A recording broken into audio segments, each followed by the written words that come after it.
This would be good to have on YouTube. Okay.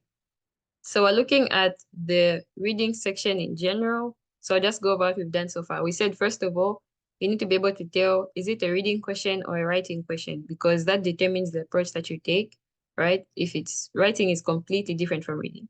Then after you get to that point, we said the difference is writing is grammar. So if you look at the writing questions at the very beginning, they were asking about the most logical, logical and precise word or phrase.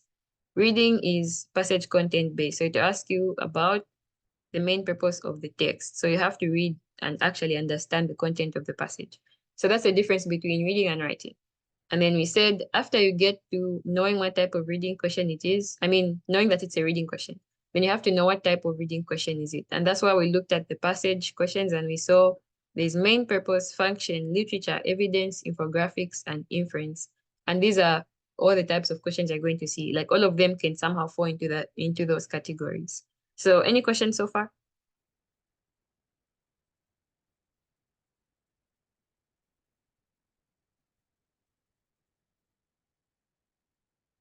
Okay.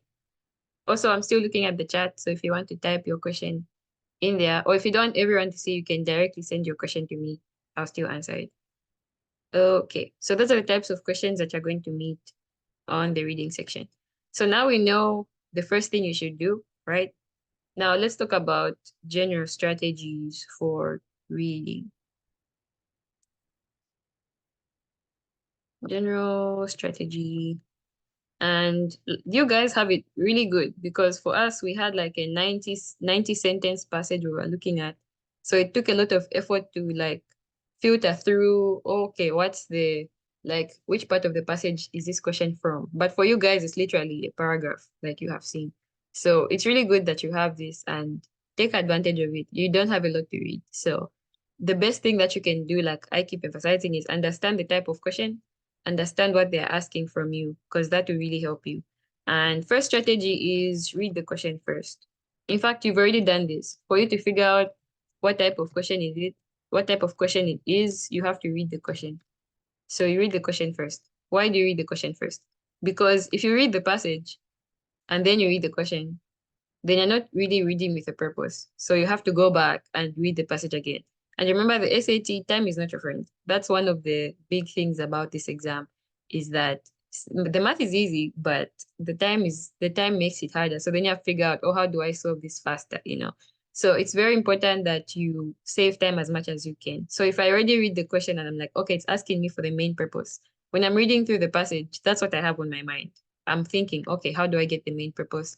And I can even find my answer before even reading the passage like completely. So first thing is you have to figure out what am I reading for before you actually read the passage, right?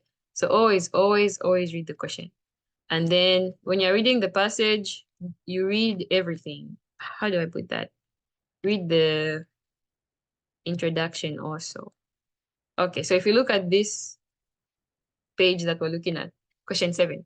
Question 7 just starts in 2007. Okay.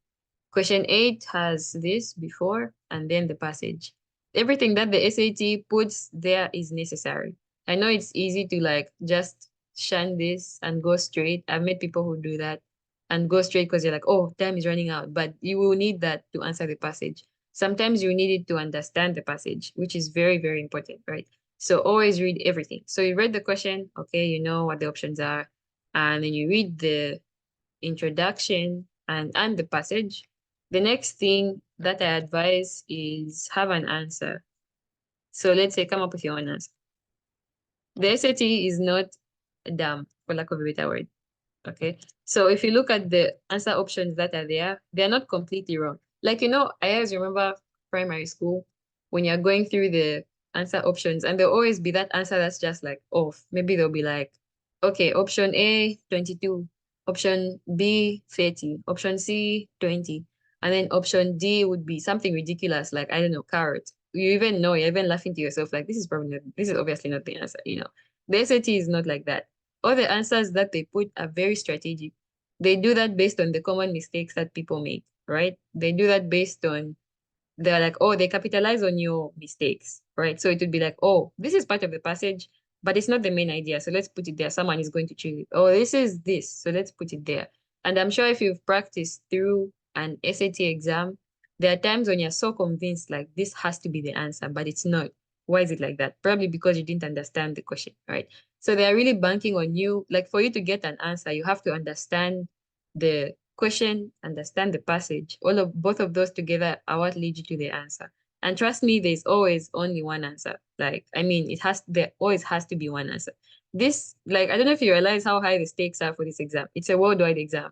Like, literally, people all across the world, Europe, like South America, North America, are taking this exam, and colleges are using it to determine who gets in. Like, the stakes are very high. They can't just like put questions and not really have a solid answer. Like, yeah, I hope you get what I'm saying. The point is there's always going to be one answer, but they're also trying hard to make it not easy, right? So if you have your own answer, the chances of you being misled by a somehow similar, maybe answer are very low. And there's never going to be any answer like that. It depends on your understanding, right? If you misunderstand something, you fall for the wrong answer. So what I'm saying is understand the passage. I mean, understand the question first. What am I looking for? Which requires you to also understand the types of questions. So if I'm looking at this and it says main purpose, I need to know what the main purpose is. I also need to have an approach for finding the main purpose, right? So as I'm going through the passage, I'm using my approach. And if I already have an answer, then when I'm looking at the answer, it's just a matter of, okay, let me just find what answer, because you already know what the answer is in mind. So you're saving time, number one, because you're not like analyzing each answer like A, B, You already know what the answer is. You're just like trying to spot it, right? So come up with your own answer. And if you don't, then use elimination method. All right, so that's a I put that last because it should be the last resort. So you've read through the questions, right? You've read through the passage. You go through the options and you're still stuck somewhere, or you can't really figure out what it is. That's the only time you should consider using elimination because, like I said, these answers are trying to mislead you, trying very hard to mislead you. So don't take them for granted. Okay, so those are the main general strategies. Read the question first, read the introduction also, and the passage, of course, and then come up with your own answer. And then you can use elimination method if you are not able to come up with your own answer. Yes. So any questions up to here or any additions, subtractions? And you can also type in the chat. I'm still observing that.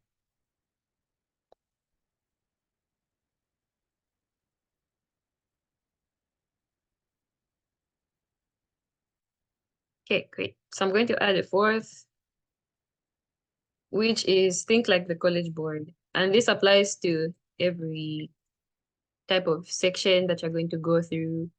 And like I said, this is why most people get it wrong because you're thinking of it as, oh, let me just read the passage. No, like when they ask you for the main idea, there's something very specific that they want. And if you don't understand what it is, you're going to fall for the wrong answer.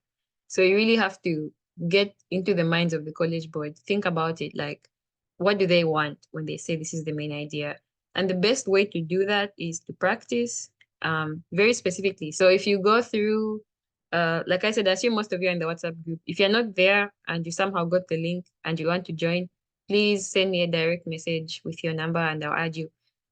But the wonderful thing that the College Board does is when they release practice tests, they not only tell you the answers, they have explanations for why those are the answers. So if you read those, right, you read the explanations. In fact, maybe we'll do that together sometime. But if you're reading through the answers and they're explaining why this answer is wrong, you start to think like they think, right? So as you practice, and this goes to all the sections, as you practice, don't just do it to see, oh, how good am I? Like that's not helping in any way. You can practice 70 exams, but if you're not actually questioning what you wrote down after that, then it's not really helping you. So you have to have targeted practice, right? If you say I'm practicing reading today, and I'm practicing this. Practice it, yes, of course. Go through it, maybe time yourself. That will help improve like your timing skills, okay? Practice through it. After that, don't just end there, right? You need to revise and see like, okay, which answers did I get wrong? Why did I get them wrong? And maybe sometimes you got it right just by guessing. You're also not helping yourself by not being able to figure out what the answer is. You should be able to go through all the questions without guessing, first of all.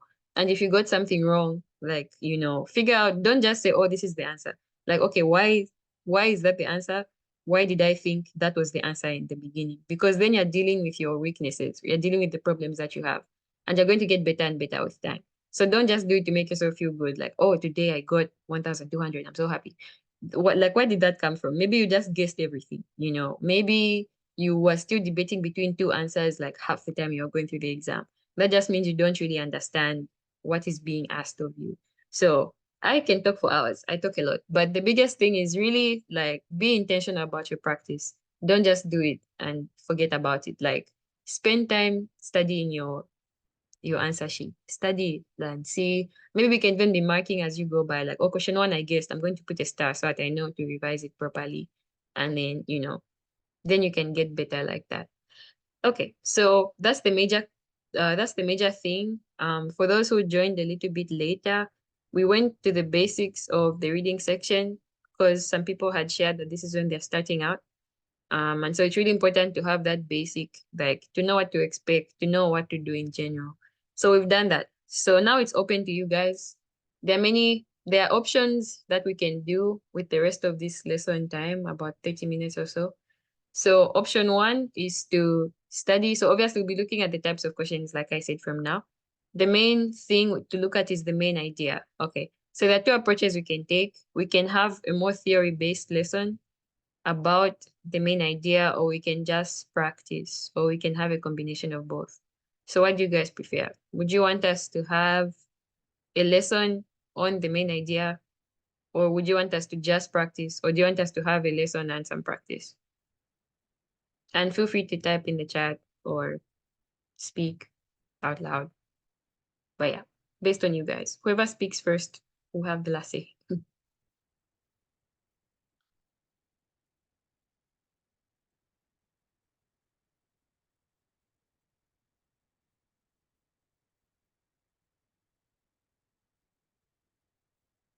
We can do both. Great, thank you. That's my favorite to do. I like to have both theory and practice. Thank you.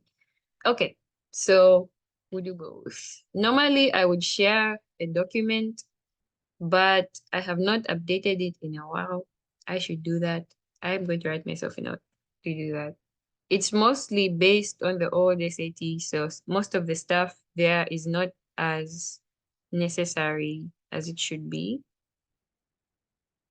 but we can still have a lesson. Let's see. I'm wondering how worth it is to do a whiteboard, but I'll do a document instead.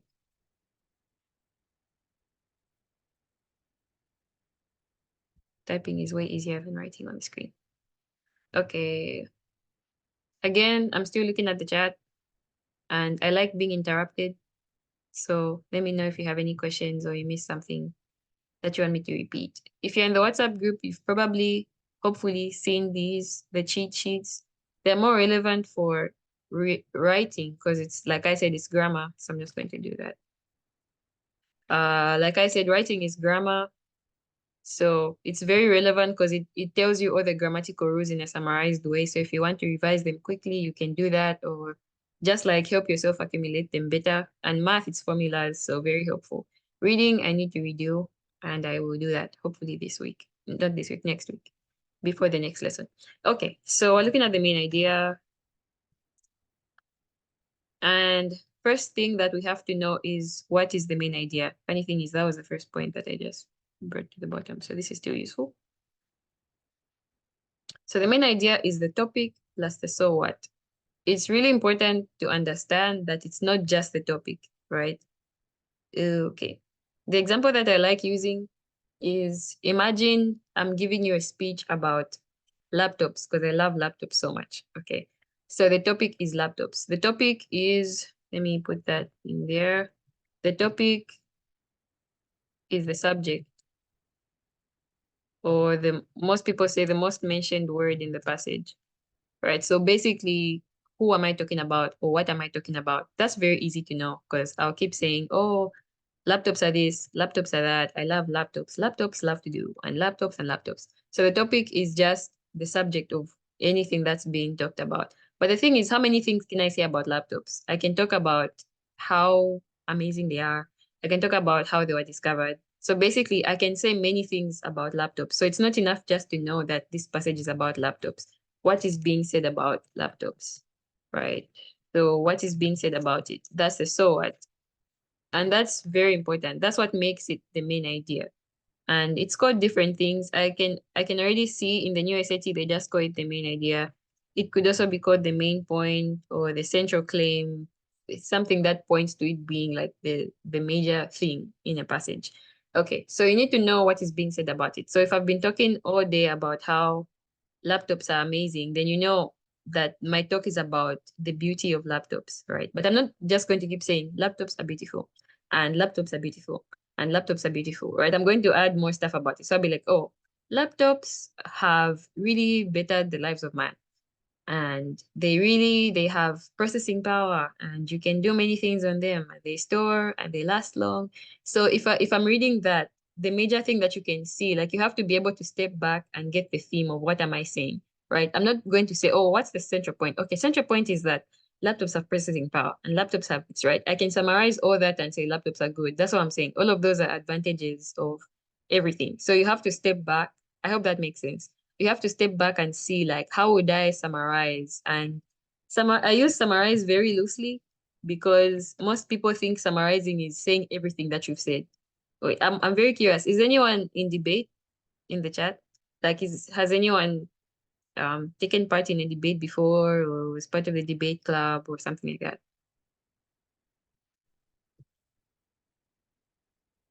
Oh, I guess no one did. I was in debate and we would always have speakers, like three speakers and then one summarizer at the end of it. And the job of the summarizer was to like kind of say, oh, great, great. I see you, Dalisa. Yes, the job of the summarizer, I apologize if I'm getting this wrong. It's been a while.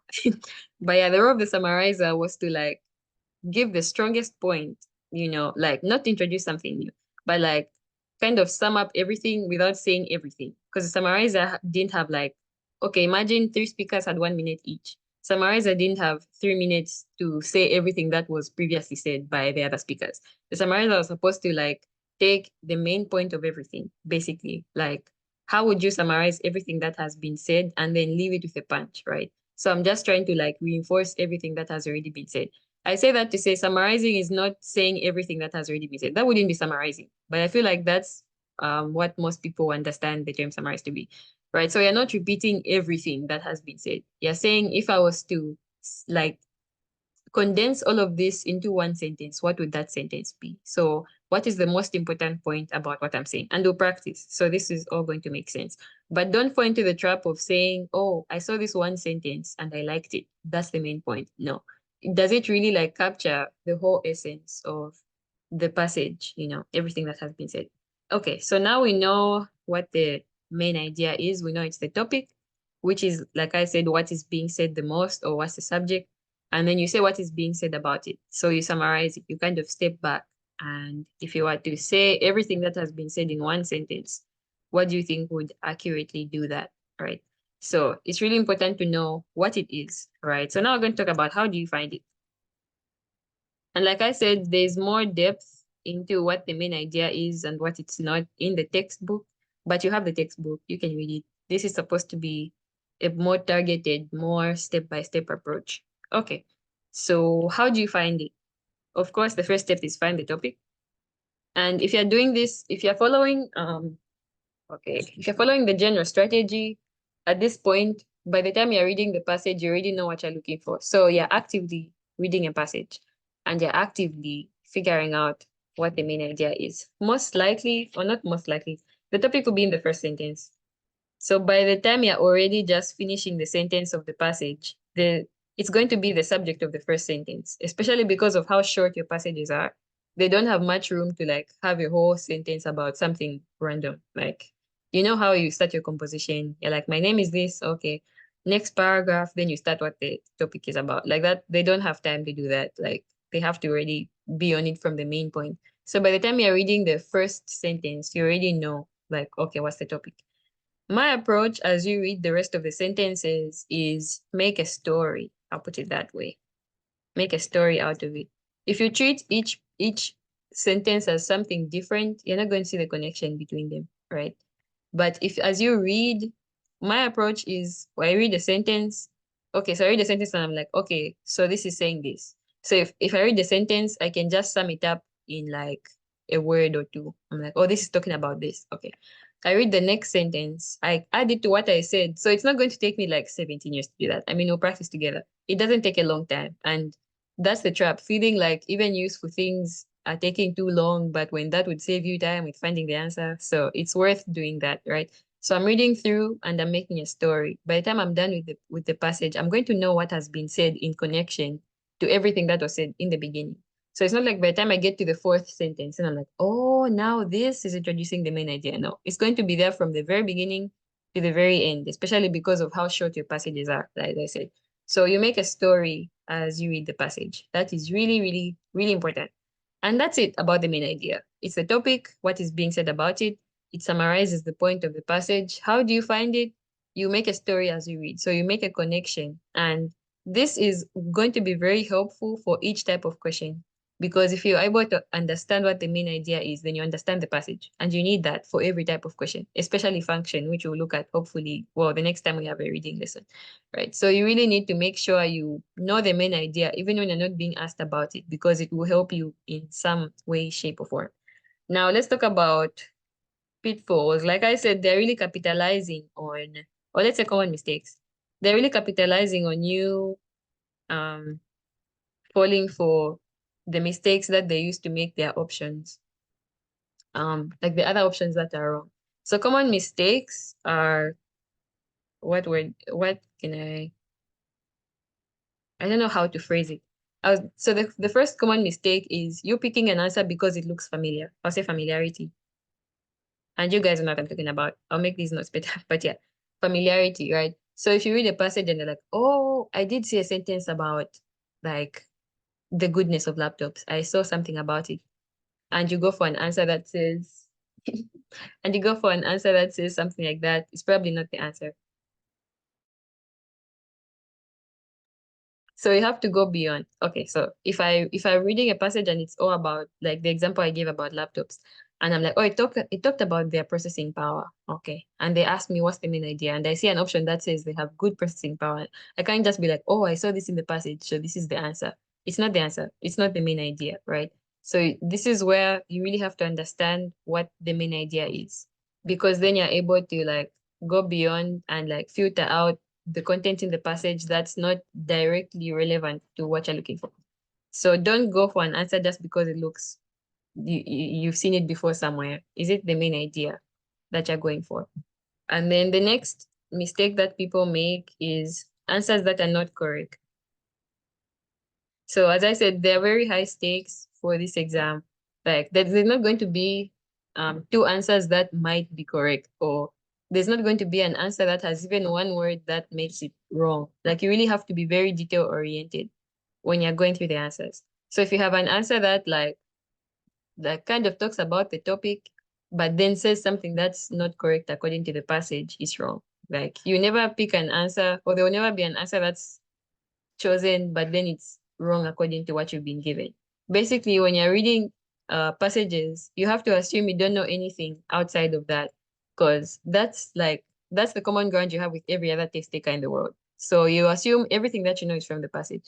If something is wrong based on the passage, it's wrong, even if it may be real in real life. I don't know if that's happened before, but you have to pick answers that are factually correct, and that's really, really important. So if you ever find yourself stuck between two answers, you either don't know what the main idea is, or you're just like, you're not figuring out what is wrong about something. But like I said, you guys have very little information to filter through. So that shouldn't be a problem as long as you understand what the main idea is. Okay, so any questions up to here?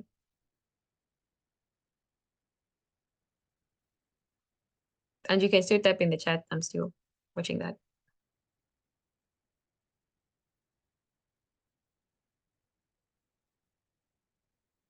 Okay, I'll stop sharing and I'll share the paper again. We'll be using mainly the first practice test because I don't want to finish you guys' practice materials. So if I exhaust one paper, that's fine. You still have like 3 more new ones to practice with. Um, okay. So this is your time to practice as well. Like I said, you learn more. In fact, you learn more from your mistakes than what you get right because you figure out what did I see wrong and how can I not do that again. So the first one we're going to do is question 7. This one will be kind of like a demonstration of us using the approach that we talked about. First thing is read the question. So which choice best states the main purpose of the text? So we know already from the get-go that we're talking about, we're looking for the main purpose of the passage, and we're going to read through it in the fashion that I mentioned. So after reading through, I'm going to be like kind of summing up and connecting to what has been said before, because that will help us figure out what the passage is saying in general.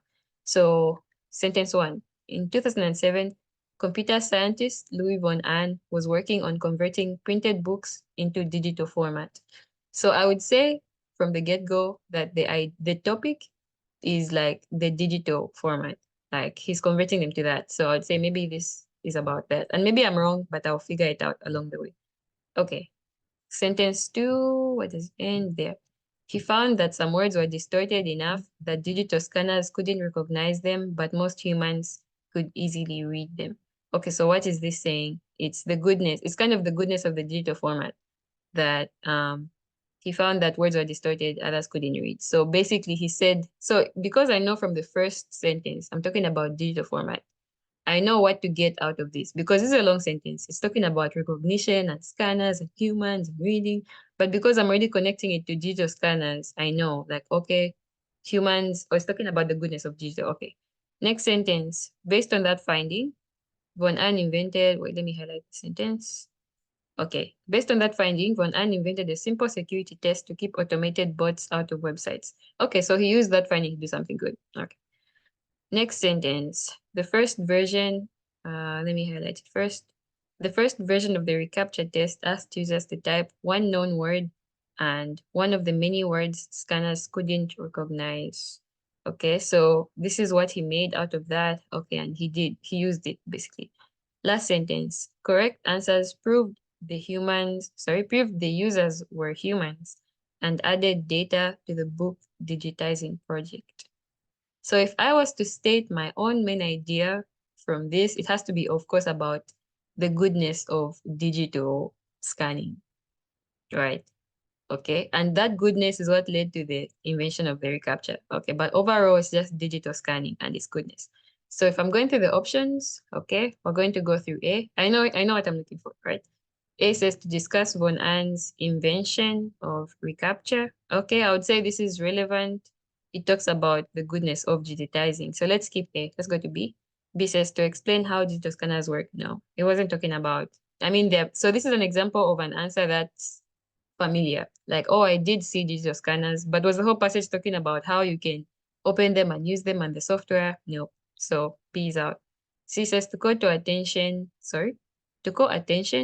to Von Ann's book digitizing project. So there is something about Von Ann's digitizing project. What's wrong about it is to call attention. This is something that's factually incorrect because the passage wasn't saying everyone should look at it. Like, maybe you might say, this is like, how do I explain? Sometimes people try to make information that's not there. So maybe you'll be like, oh, but this makes sense. Like maybe that's why the passage was written, maybe from this I have learned about reCAPTCHA. There's no need to do that. If they are telling you this, it has to be directly stated. So because the passage didn't say everyone should pay attention to Von Ann's, invention, C is wrong. I hope we're still together. This says to indicate how popular reCAPTCHA is. Again, nothing directly stated anything about the popularity of Von Ahn. So this is just off topic. And sometimes there'll be off topic answers. And you need to figure them out by remembering what was said in the passage, right? So A, to discuss Von Ann's invention of reCAPTCHA. And that is closely tied to the importance of the book digitizing. Okay, so any questions, any disputes, anything about question 7? Because you guys will be doing the next one.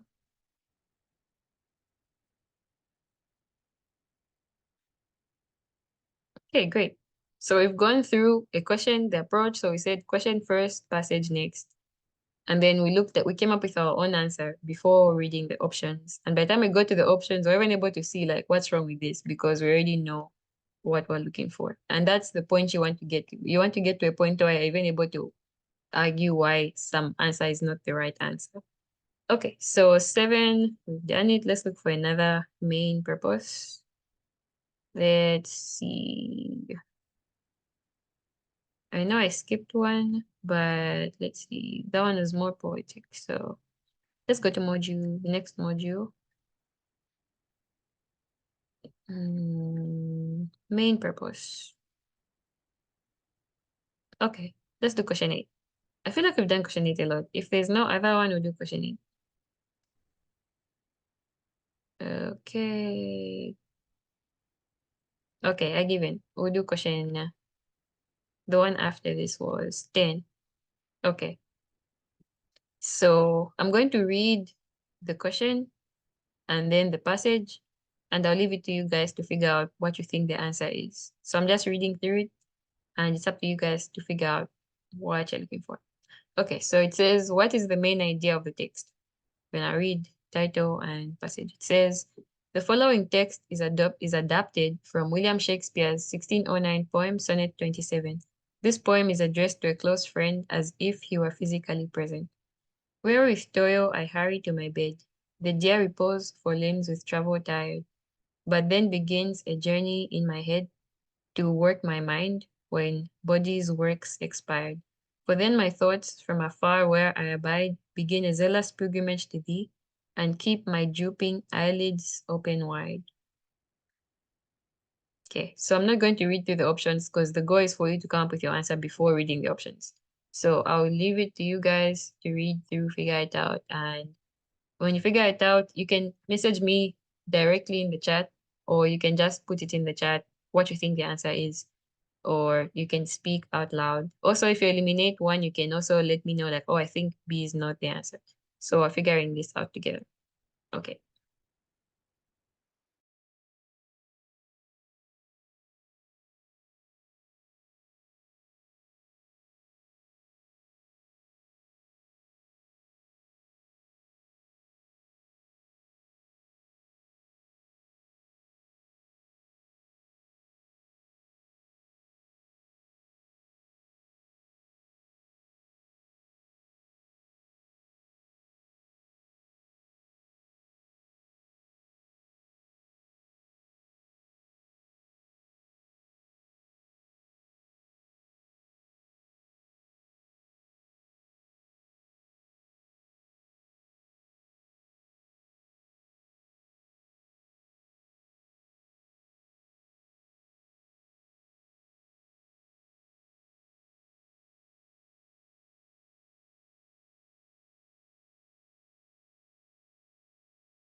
Okay, what do you guys think? Has anyone figured out the answer? Have you eliminated some? And feel free, like I said, to type in the chat also, or to message me directly in the chat, I mean, if you don't want everyone else to see. But also feel free to just put it in the chat. What do you think is the answer?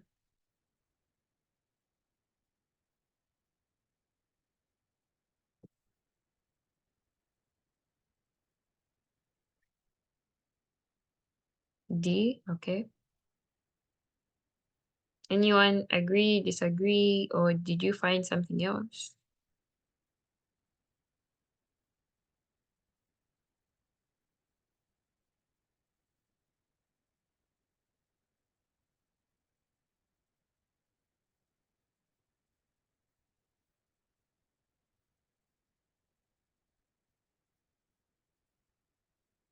Okay, hopefully we were able to come up with something, because this practice, like I said, is really important to do on your own and like be able to go through the process because you have to do it on your own, of course, on the actual day.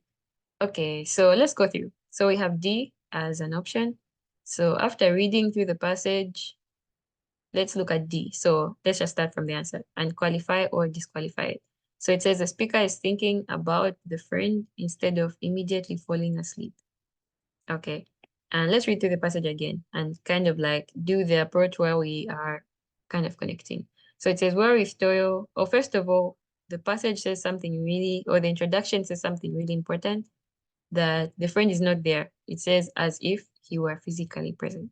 So while with Toyo, I hurry to my bed. So someone is tired, okay. The deer repose for limbs with travel tired. So he traveled somewhere, he's tired. But then begins a journey in my head. So he's thinking, I believe, okay, to work with my mind on my body's works expired. So he's still thinking even though he's tired. Okay.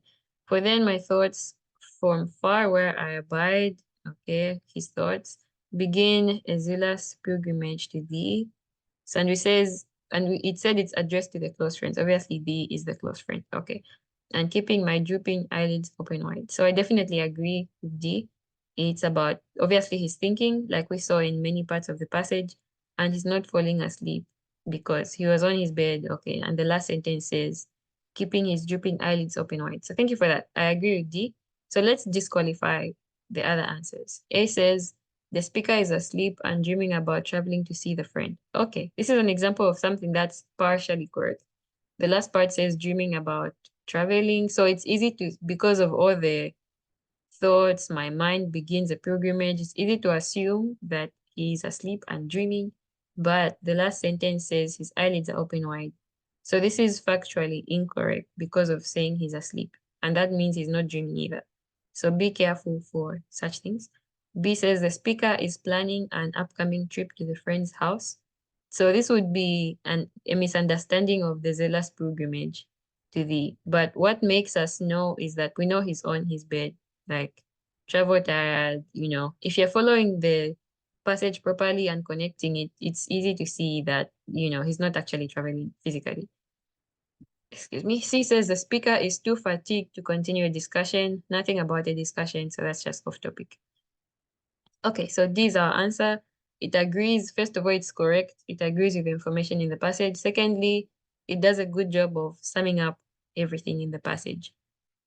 Yep. So any questions on this, contributions, or maybe you don't agree that that's the answer, you can also say.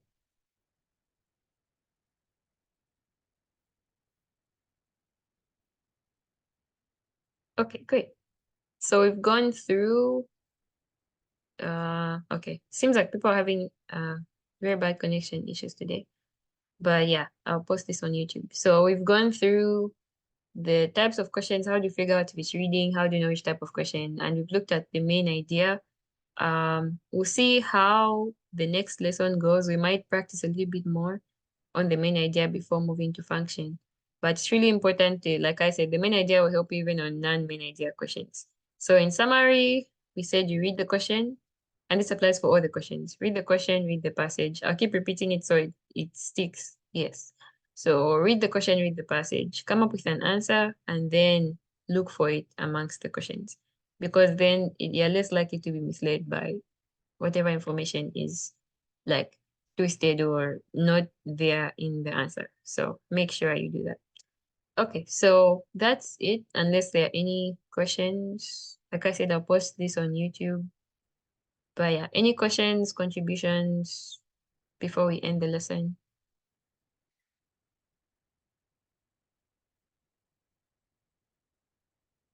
Okay, I'll end here then. Thanks guys for coming. Thanks for taking part in the lesson.